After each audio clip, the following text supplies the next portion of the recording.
Hi guys, welcome back. Today I'll show you how to insert the SIM card and memory card into your Samsung G7.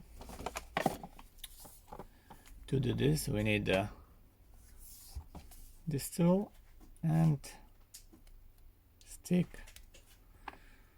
both figure out and see that you here have a place for a SIM card. This is the SIM1 slot, and here you have a SIM2 slot. Here are the place for the memory card. Put it